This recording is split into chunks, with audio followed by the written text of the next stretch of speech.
एक व्यापारी और नाववाला। एक बार एक बहुत बड़ा बिजनेसमैन एक छोटे से गांव में जाता है। उसका मकसद होता है कि उस गांव में एक बड़ी सी फैक्ट्री लगानी है। वह एक ऐसी जगह पर पहुंच जाता है जहां पर उसके सामने एक नदी होती है और नदी के सामने वह गांव होता है। अब उसके पास दो ही रास्ते हैं। पहला यह कि वह सड़क के रास्ते घूम कर जाए, गांव तक पहुँचे, जिसमें लगभग 10 घंटे लगेंगे, क्योंकि वहां तक पहुंचने का कोई डायरेक्ट रास्ता नहीं है। दूसरा रास्ता यह था कि वह एक नाव में बैठकर नदी के रास्ते उस गांव में पहुंच जाए, जिसमें केवल 20 मिनट लगते हैं। तो अपना टाइम बचाने के लिए उसने उस नाव के ज़रिए गांव तक पहुंचने का फैसला लिया। वह नाव बहुत छोटी सी थी, जिसमें एक तरफ वह आदमी बैठा था जो नाव चला रहा था और दूसरी तरफ वह बिजनेसमैन बैठा था। गांव में बैठने के थोड़ी देर बाद उस बिजनेसमैन ने नाव वाले से पूछा, तुम्हें पता है मेरी नाव में कौन बैठा है? तो नाव वाले ने बड़े भोलेपन से कहा, नहीं साहब, मैं नहीं जानता। तब बिजनेसमैन ने कहा, अरे तू अखबार नहीं पढ़ता क्या? मेरी फ़ोटो हर दूसरे तीसरे दिन अखबार में छपती है।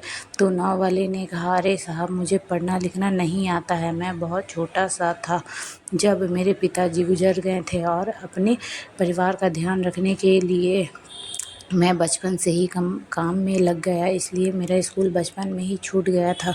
यह सुनकर उस बिजनेसमैन ने नाव वाले का मजाक उड़ाते हुए कहा, तुम्हें पढ़ना लिखना भी नहीं आता? मैं ऐसी ज़िंदगी का क्या फ़ायदा? यह सुनकर उस नाव वाले को बुरा तो लगा, लेकिन उसने कुछ नहीं कहा। थोड़ी देर बाद वह बिजनेसमैन उस नाव वाले से बोला, अभी कुछ दिन बाद यहाँ जो तू सामने ज़मीन देख रहा है ना, वह मेरी एक बड़ी सी फैक्ट्री लगेगी, जहाँ पर हम मिनरल वाटर की बॉटल्स बनाएंगे। उस नाव वाले को बात समझ नहीं आई। उसने कहा, किस चीज़ की फैक्ट्री?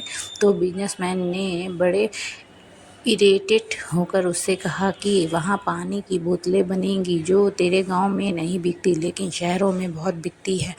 तब नाव वाले ने कहा, अरे साहब, मुझे कहाँ पता होगा, मैंने तो अभी इस गांव से बाहर निकला ही नहीं। फिर बिजनेसमैन ने उसके ऊपर हंसते हुए बोला, तू कभी इस गांव से बाहर तक नहीं गया, तुझे पता ही नहीं कि शहर क्या होता है, ऐसी ज़िंदगी का क्या फ़ायदा? उसकी बात सुनकर नाव वाले को सच में यह लगने लगा कि उसकी ज़िंदगी किसी काम की नहीं है।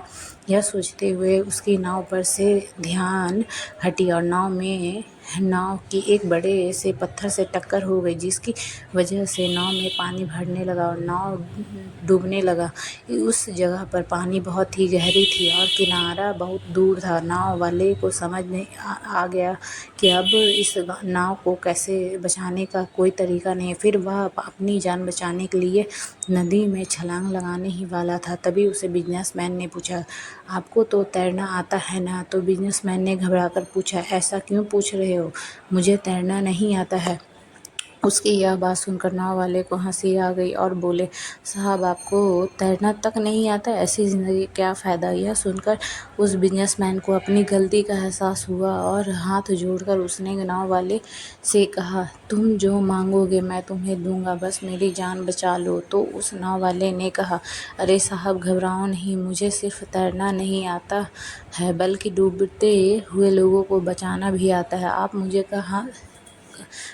कहकर कसकर पकड़ लो, मैं आपको कुछ नहीं होने दूंगा। और फिर उस नाव वाले ने न सिर्फ अपनी बल्कि उस बिजनेसमैन की भी जान बचाई। तो हमें इस